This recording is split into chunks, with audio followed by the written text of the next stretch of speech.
정신과 의사가 조울증 환자에게 살해되는 사건이 벌어졌습니다. 영장 심사가 조금 전부터 시작이 됐고요. 네, 좀 끔찍한 사건인데요. 지난해 마지막 날 12월 31일 오후 5시 44분경에 서울 강북 삼성병원에서 있었던 일입니다. 네. 피해 의사는 47살의 신경정신과 교수인데요. 이 환자가 예약도 없이 이제 마지막 환자로 진료를 받았습니다. 예전에 이 피해 의사한테 진료를 받은 적이 있던 조울증 환자라고 해요. 찾아와서 마지막으로 이제 진료를 받았는데 상담실에 들어오자마자 문을 잠그고 흉기를 휘둘렀다고 합니다. 그래서 지금 이 피해자가 상담실에서 뛰쳐나왔는데요. 또 뛰쳐나온 의사를 또 쫓아가서 집요하게 이제 살해를 했는데 간호사 신고로 현장에서 체포는 됐습니다. 그러니까 지금 보면 이 대피소가 그 안에 있나 봐요. 그런데 거기 있으면 될 것을 나왔단 말이에요. 이 의사분이 나온 이유가 있었죠. 그러니까 이제 나온 이유가 이제 추정을 하는 건데, 그러니까 행동으로 추정을 하는 거죠, 사후에. 그 진료실에 이 환자, 이 피의자가 들어가자마자 흉기를 꺼내 들었다는 겁니다. 그래서 진료실 안에 마침 대피실이 있어서 의사분이 대피실 안에 들어갔다는 거예요. 그 안에 들어가서 문 잠그고 있으면 사실 본인의 안전은 확보가 되는 건데, 대피실 안에 들어갔다가 스스로 문을 열고 바깥으로 나와서 진료실 바깥으로 나가지고 간호사들한테 빨리 피하라고 그렇게 피신을 시키다가 본인은 해를 당했다고 하니까 이것은 아무래도 본인의 안전을 생각하지 않고 남들의 안전을 더 우선적으로 생각을 해서 내가 여기서 문을 닫고 이렇게 숨어 있으면 혹시 저 사람이 흉기를 들고 바깥으로 나가서 다른 사람들을 해치겠구나. 그걸 걱정해가지고 스스로 바깥으로 나와서 다른 사람들을 해치다가 자신이 희생당한 것이 아니냐. 그렇게 좀 추정이 되는 겁니다. 동료 의사들의 충격이 상당히 큰 것 같습니다. 얘기를 좀 들어보겠습니다.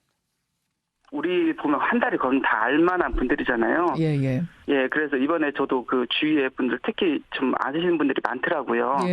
근데 너무 충격이 크시더라고요. 정말로 그 우리 흔히말때 헌신하는 분들이 있잖아요. 항상 환자에 대해서 헌신하고 본인이 또 우울증이 걸리셨었다고 합니다. 정말로 너무너무 마음 아파하시더라고요. 그 지인분들이요.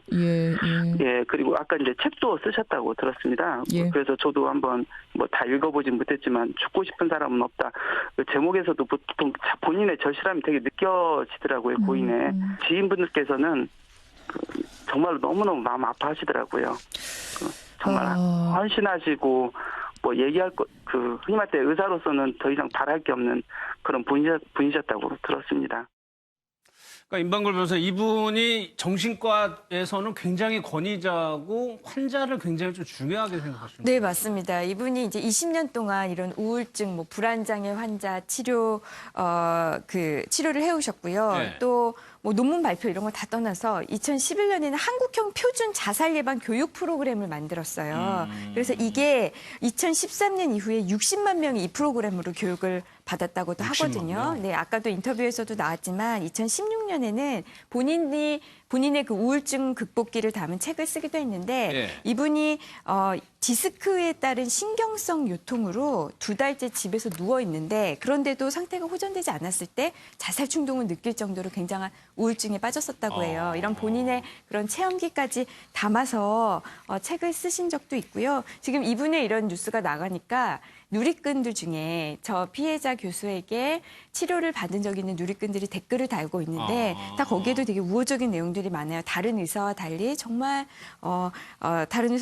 도움이 됐다라든지 굉장히 내가 힘들 때 보듬어 주셨던 분이다. 이런 식으로 이런 그 피해자에게 진료를 받았던 그 예전 환자들이 이런 우호적인 글들을 쓰는 걸 봤을 때 평소에 이분이 어떻게 진료했고 어떤 마음으로 환자를 대했는지를 우리가 유추해 볼 수 있을 것 같습니다. 그런데 이게 참 어려운 문제인데 조울증의 정도가 이렇게 심한 사람 아직 동기가 뭔지도 밝혀지지 않은 상황인데 그거를 대면해서 치료해야 되는 의사들은 위험에 어느 정도 노출이 돼 있는 상태라는 거잖아요. 그렇죠. 그래서 이제 그 정신과 쪽의 특수 사정이 있기 때문에 진료실에 대피실을 둔다든지 우리나라에는 안 그렇습니다만은 지금 이제 흉기를 들고 들어간 케이스 아니겠습니까? 미국하고 일본에서는 정신과 병원이라든지 일부 병과에서는 그 금속 탐지기를 통과해야 되는 그래서 미리 흉기 여부를 점검하는 그런 절차가 있다고 그러는데 그런 부분도 우리가 좀 참고를 해야 될 것 같고 앞서 우리 그 이제 피해 의사분의 그 뭐 훌륭한 점들을 말씀을 하셨지만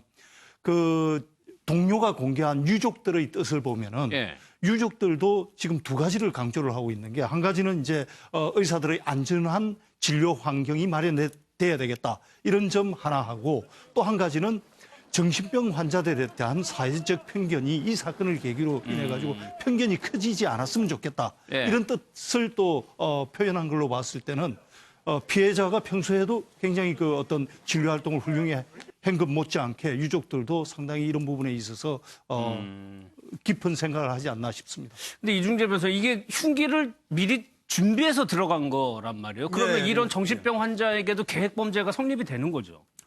계획범죄는 성립할 수 있죠. 네. 이런 조울증 환자라도 의식이 뭐 어떤 때는 또렷하고 어떤 때는 그 판단 능력이 굉장히 없거나 미약하거나 네. 그런 경우가 있단 말입니다. 그런데 지금 알려지기로는 말씀하신 대로 지금 흉기를 미리 준비를 했다는 거예요.